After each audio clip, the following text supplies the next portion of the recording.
శ్రీ దుర్గాదేవి జ్యోతిష్యాలయం ఎక్కడి వారికైనా ఒక్క ఫోన్ ద్వారా వెంటనే పరిష్కారం చూపబడును.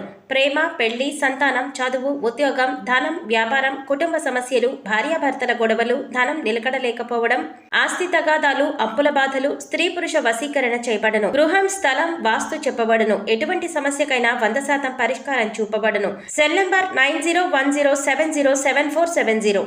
ఓం శ్రీ మాత్రే నమః. ఛానల్లోకి స్వాగతమండి. ఈ రోజు వీడియోలో సింహరాశి వారి గురించి తెలుసుకుందాం. ఏప్రిల్ 27 ఆదివారం అమావాస్య.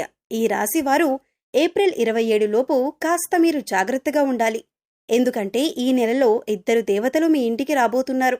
ఆ 2 దేవతలు ఇంటికి వచ్చి ఏదో సంకేతాన్ని ఇవ్వబోతున్నారు. అయితే అమావాస్యలోపు ఈ రాశి వారు ఎటువంటి జాగ్రత్తలు తీసుకోవాలి? వారు చేసే పనులు ఏ విధంగా చేసుకుంటే వాళ్లకు అనుకూలంగా ఉంటుంది? ఏ 2 దేవతలు మీ ఇంట్లో అడుగుపెట్టి అనుగ్రహం ఇవ్వబోతున్నారు? అలాగే ఈ సమయంలో మీరు చేసుకోవలసిన దేవతారాధన, అలాగే పాటించవలసిన పరిహారాల గురించి ఈ వీడియోలో మనం వివరంగా తెలుసుకుందాం. కానీ అంతకంటే ముందుగా మీరు కనుక మన ఛానల్ని ఇప్పటివరకు సబ్స్క్రైబ్ చేసుకోకపోతే సబ్స్క్రైబ్ చేసుకొని పక్కనే ఉన్న బెల్ ఐకాన్ నొక్కి ఆల్ సెలెక్ట్ చేసుకుంటే మేము ఇలాంటి వీడియోస్ అప్లోడ్ చేయగానే ముందుగా మీకు నోటిఫికేషన్ వస్తుంది. అలాగే వీడియోని ఎక్కడా కూడా స్కిప్ చేయకుండా చివరి వరకు చూస్తేనే మేమేం చెబుతున్నామో మీకు పూర్తిగా అర్థమవుతుంది. ఇక వివరాల్లోకి వెళ్ళిపోతే, ఈ రాశికి సంబంధించినంత వరకు వాళ్ల వ్యక్తిత్వం ఏదైతే ఉంటుందో చాలా సున్నితంగా ఉంటుంది. ఎక్కువ శాతం మీరు మనసుతో ఆలోచిస్తూ ఉంటారు. ఈ రాశి వాళ్లు ఎప్పుడూ కూడా అవతలి వాళ్లకి మంచి జరగాలి అని కోరుకుంటారు. అదే ఫ్యామిలీ మెంబర్స్ విషయానికి వస్తే వాళ్ల సంతోషమే వీళ్ల సంతోషంగా భావిస్తుంటారు. అలాగే వాళ్లు దానికోసం ఏదైనా చేస్తారు. వాళ్లకి కష్టమైనా సరే, దాంట్లో వాళ్లకు నష్టమైనా సరే, అవతలి వాళ్లకు మంచి జరుగుతుంది అని అనిపిస్తే ఖచ్చితంగా పని చేయకుండా ఉండరు. ఎదుటివారికి సాయం చేయటంలో ముందుంటారు. వేరే వాళ్లని ఎక్కువగా సంతోషపరచాలని, అలాగే వాళ్లని సాటిస్ఫై చేయాలని ఆలోచిస్తుంటారు. చాలాసార్లు ఈ మంచితనమే మిమ్మల్ని ముంచేస్తుంది. అలాగే ఎక్కువ శాతం మీరు మనసులో మాటని వేరే వారికి చెప్పటానికి ఇబ్బంది పడుతూ ఉంటారు, జంకుతూ ఉంటారు. ఎవరికీ కూడా మీ మనసులో బాధను చెప్పరు. ప్రతి ఒక్క విషయాన్ని మీలో మీరే దాచేసుకుంటారు, బాధపడతారు. ఎక్కువగా మీరు నేరుగా భగవంతుడి దగ్గరే మీ బాధను విన్నవించుకుంటారు. మీ మనసులో మాటను చెప్పుకుంటారు. ఇదే మీకు ప్లస్ పాయింట్ అవుతుంది. ఎందుకంటే ఎవరి దగ్గర మన బాధను చెప్పుకోవాలో వారికే మీరు బాధని చెప్పుకుంటారు. అందుకే మీపై ఇప్పుడు ఆయన అనుగ్రహం చూపించబోతున్నారు. అందుకే ఈ నెలలో మీకు అనుగ్రహం ఇవ్వబోతున్నారు. ఇక రాబోయే టైంలో మీరైతే తీసుకోవాల్సిన కొన్ని జాగ్రత్తలు ఏవైతే ఉన్నాయో అవి ఖచ్చితంగా తీసుకోవాలి. ఇటువంటి జాగ్రత్తలు తీసుకోకపోతే స్వయాన మీ చేతులతో మీరే మీ కాలు మీద కత్తి వేసుకున్నట్లే అవుతుంది. అంటే మీరు చేస్తున్న పనులను మీరే చెడగొట్టుకున్నవారవుతారన్నమాట. ఇక దీంతో పాటు అమావాస్యలోపు చాలా మంచి శుభవార్త అనేది రాబోతుంది. ఆ వార్తను మీరు కలలో కూడా ఊహించరు. అంత మంచి సంతోషాన్ని కలిగించే న్యూస్ అయితే రాబోతుంది. కానీ మంచి ఎక్కడైతే ఉంటుందో చెడు కూడా అక్కడే ఉంటుంది కదా. కాబట్టి శుభవార్తతో పాటు ఒక చిన్న ప్రమాదం కూడా ఉంటుంది. అదేంటంటే, మీకు శత్రువులైన వారు ఎవరైతే ఉన్నారో వాళ్లు అలర్ట్ అయ్యే సమయమిది. మీ శత్రువులు ఏదో ఒక విధంగా మీకు నష్టం కలిగించటానికి ప్రయత్నిస్తారు. కాబట్టి మీరీ రాబోయే టైంలో ఏదైనా నిర్ణయం తీసుకోవాలి అనుకుంటే మీకు తెలిసిన వ్యక్తితో అయినా, లేకపోతే బంధువులతో అయినా, ఇంట్లో కుటుంబ సభ్యులతో అయినా ముందుగా మీరు చేస్తున్న పని గురించి మీ ఆలోచనలనేవి ఎవరితోనూ చెప్పకండి. ఎందుకంటే మీరు చేసే ప్రతి పనికి ఆటంకం తీసుకురావటానికి మీ శత్రువులు రెడీగా ఉన్నారు. కాబట్టి ఈ విషయంలో మీరు కంపల్సరీగా ఖచ్చితంగా జాగ్రత్త తీసుకోండి. ఇక రాబోయే టైంలో ఏదైనా కొత్త బిజినెస్ స్టార్ట్ చేయాలి అనుకుంటే దానిని ఆపేయండి. ఆ ఆలోచనలు పూర్తిగా మీరు కొంతకాలం ఆపేయండి. ఎందుకంటే ఈ సమయంలో అటువంటి ఆలోచనలు మీరు చేయటం కరెక్ట్ కాదు. సక్సెస్ రాదు. మీరు పెట్టుబడులు పెట్టేటటువంటి పనులు స్టార్ట్ చేశారనుకోండి, సక్సెస్ అనేది రావటానికి చాలా సమయం పడుతుంది. ఈ విషయాన్ని గుర్తుంచుకోండి. దాంతోపాటు ఎక్కడా కూడా ఎవరికీ కూడా ఎంత మిత్రులైనా సరే, ఎంత బంధువైనా సరే, దగ్గర వాళ్ళైనా సరే డబ్బనేది అప్పుగా తీసుకోకండి. అలాగే వాళ్ళు అప్పుగా మిమ్మల్ని అడిగినా కూడా మీరు డబ్బులు వాళ్ళకి ఇవ్వకండి. ఎందుకంటే ఈ సమయంలో మీరు చేబదులుగా డబ్బులిచ్చినా, అలాగే మీరు డబ్బులు తీసుకున్నా అది మీకు అస్సలు కలిసి రాదు. కాబట్టి ఈ సమయంలో మీరు ధనానికి సంబంధించిన లావాదేవీలలో పడకుండా ఉండటం మంచిది.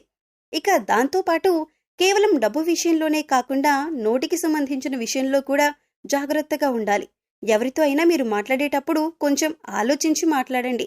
ముందుగా ప్రశాంతంగా మాట్లాడండి. ఆవేశపడుతూ కోపాన్ని ప్రదర్శిస్తూ మీరు మాట్లాడారంటే చాలా సమస్యల్లో పడే అవకాశం ఉంది. భవిష్యత్తులో చాలా సమస్యలకు దారి తీస్తుంది. అలాగే ఎక్కడన్నా గొడవలు జరుగుతున్నా అది మీ ఫ్రెండ్స్ మధ్యలో కావచ్చు, మీ బంధువుల మధ్యన కావచ్చు, ఇంట్లో కావచ్చు. ఎటువంటి గొడవల్లో మీరు కలుగజేసుకోకుండా ఉంటే మంచిది. ఎంత తక్కువగా మీరు ఇన్వాల్వ్ అయితే అంత మంచిది.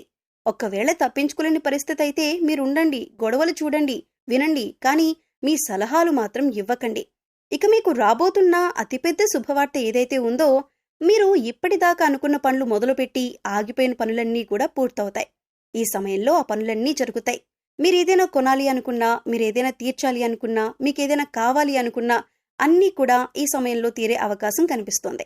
ఒక్కవేళ కుటుంబ సమస్యలు, బంధువుల్లో సమస్యలు, కోర్టుకు సంబంధించిన సమస్యలు, ఇలాంటివన్నీ సమస్యలు తగ్గుముఖం పడతాయి. ఏ సమస్య మీద మీరు పాజిటివ్గా సమాధానం రావాలని కోరుకుంటున్నారు, అలాగే పాజిటివ్గా మీకు రిజల్ట్ అనేది ఉంటుంది. ఇక దానికి తోడు ఈ సమయంలో దూర ప్రయాణం చేసే అవకాశం ఉంటుంది. అలాగే ఈ ప్రయాణంలో కూడా మీరు మంచిగా ఎటువంటి గొడవలకి తావు లేకుండా ప్రయాణాన్ని ప్లాన్ చేసుకోండి. హ్యాపీగా ఎంజాయ్ చేయండి.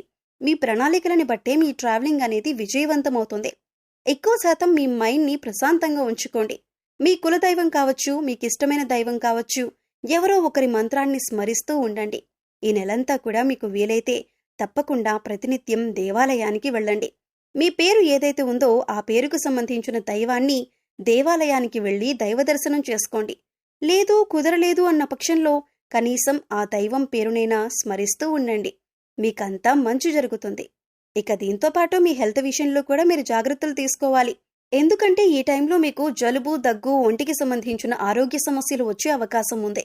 దాంతోపాటు నడుముకి సంబంధించిన, అలాగే నడుము కింది భాగంలో నొప్పి కానీ ఇంకేదైనా ప్రాబ్లం కానీ ఉండొచ్చు. ఎక్కువగా టెన్షన్ పడవలసిన అవసరం లేదు. కాస్త శ్రద్ధ వహించండి. మీరు ముఖ్యంగా చేయవలసిన పని ఏమిటంటే వాటర్ని ఎక్కువ శాతం తాగండి. ఇకపోతే మీ జీవితంలో రాబోతున్న ఇద్దరు దేవతలు ఎవరు అంటే, ముందుగా అన్నపూర్ణాదేవి. అన్నపూర్ణాదేవి పార్వతీదేవికి మారు రూపం. పార్వతీదేవి ఎక్కడైతే ఉంటారో శివుడు అక్కడే ఉంటారు. ఒకేసారి ఇద్దరు దేవతల అనుగ్రహం మీకు కలుగుతుంది. అన్నపూర్ణాదేవి ఎక్కువ శాతం ఎక్కడ ఉంటుందంటే మన కిచెన్ భాగంలో ఉంటుంది. కాబట్టి ఈ సమయంలో మీరు ఖచ్చితంగా నైట్ టైంలో పడుకునేటప్పుడు కిచెన్లో ఉత్తర దిక్కులో ఎక్కడైతే ఉత్తర దిశ ఉంటుందో రాత్రి పడుకునేటప్పుడు మీ కిచెన్ అంతా శుభ్రం చేసేసుకొని నార్త్ సైడ్ చక్కగా ఒక నెయ్యితో దీపం వెలిగించాలి. లేకపోతే గోధుమ పిండితో నెయ్యి దీపం వెలిగించండి. అన్నపూర్ణాదేవి కోసం ఈ నెయ్యి దీపాన్ని వెలిగించాలి. వెలిగించిన తర్వాత మీరొచ్చేసి పడుకోండి. మరుసటి రోజు ఉదయాన్నే కొండెక్కిన ఆ దీపాన్ని తీసేసి గోధుమ పిండితో అట్టు వేసి ఆవుకి కానీ కుక్కకి కానీ తినిపించండి. ఇలా చేసినట్లయితే నిత్యం మీ మీద అన్నపూర్ణాదేవి కటాక్షం అనేది ఉంటుంది. ఇక రెండోది ధనిత్రాదేవి. ధనిత్రాదేవి అంటేనే దేవుళ్ళందరికీ వైద్యం చేసేవాళ్ళన్నమాట. ఇక ధనిత్రాదేవి కూడా మీ ఇంటికి వస్తుంది. ఇక ఎక్కడైతే ధనిత్రాదేవి అడుగు పెడుతుందో అక్కడ ఎటువంటి ఆరోగ్య సమస్యలు ఉండవు.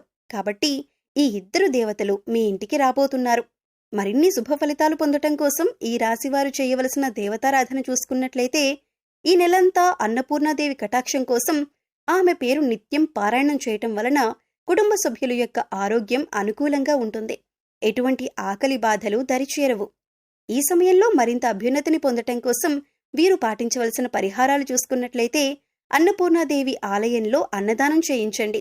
అలాగే ఆవులకు ఆహారాన్ని తినిపించండి. సో చూశారు కదండి, వీడియో నచ్చితే ఖచ్చితంగా లైక్ చేయండి. మరిన్ని మంచి మంచి వీడియోల కోసం ఇప్పుడే మా ఛానల్ని సబ్స్క్రైబ్ చేసుకోండి. అలాగే మీ ఫ్రెండ్స్ అండ్ ఫ్యామిలీ మెంబర్స్లో ఎవరైనా సింహరాశి వారు ఉంటే వారితో ఈ వీడియోని షేర్ చేసుకోండి.